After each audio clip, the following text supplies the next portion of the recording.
The Carolina Hurricanes had a historic night last night. And I don't say that lightly. The Hurricanes beat the Utah Mammoth 5-4 last night. They are the third team in NHL history to come back and win in regulation after being down by 2 goals with 2 minutes left in the game. It was the Stars in October of 1995 and the Montreal Maroons in 1932. The only other teams that done it. The Canes were down 4-2 before Andrei Svechnikov scored with 1:59 left in the game to cut the deficit to 4-3. Should we start calling them cardiac canes now? Yo, you know what? Might be. Because, cardiac cats is a thing here in the Carolinas. So. It is. It's a thing. 1:59, Andrei Svechnikov scores his second goal of the game. Been awesome. I think he has 10 goals this month. Oh. Again, it's the Andrei that we expect to see. Right. And then Shane Gostisbehere ties it up 30 seconds later.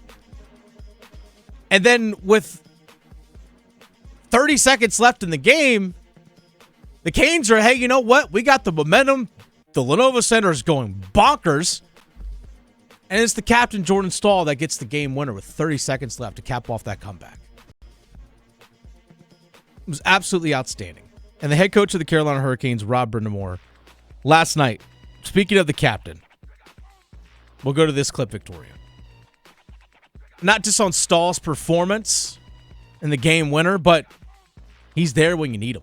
He was, he had a great move on the penalty kill in the third when we were killing, and I don't know if he's just getting better. I don't really know how to say it on the offensive side of things. A little more confidence around the net, but he's certainly been impactful in that regard this year. And he's always been getting opportunities, but they seem to be going in this year a little bit more frequently, and that's great. 12 goals now this season for the captain. Let's get him to 20. Why not? Yeah.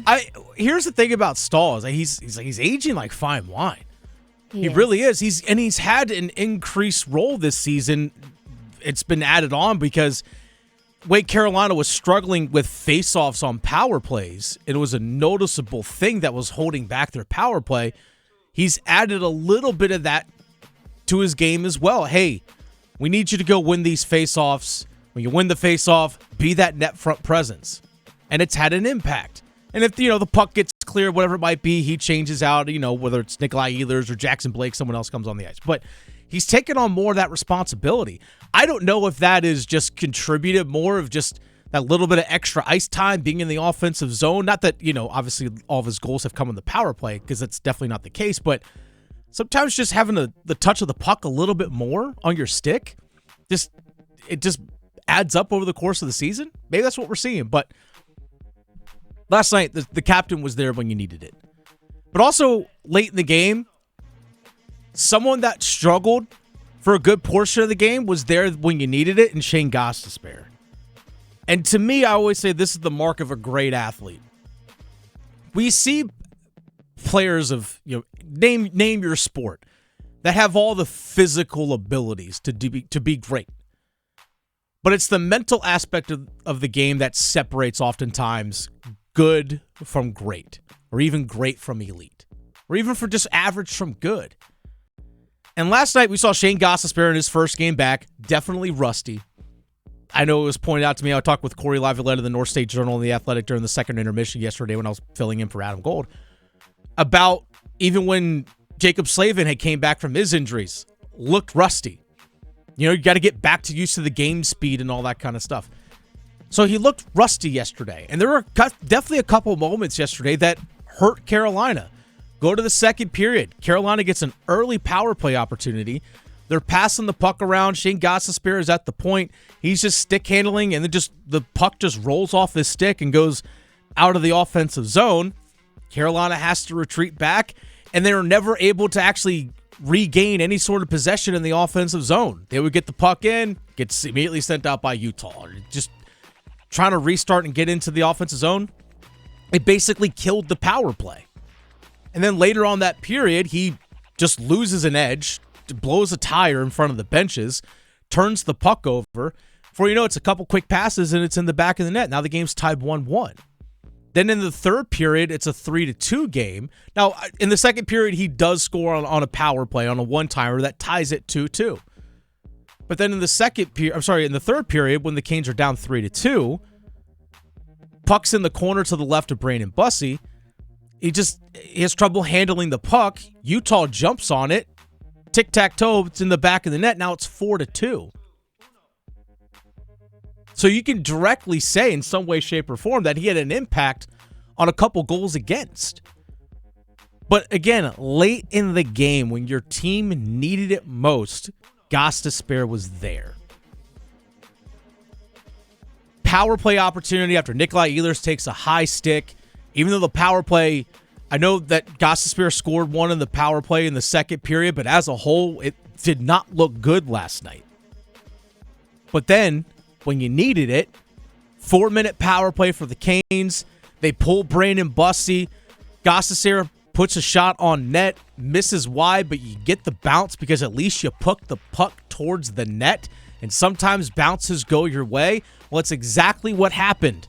You put the puck to the net, the puck bounces behind the Utah net, goes out the other side, and there's Andrei Svechnikov ready to cash in, crash in the net. Gets his second of the game.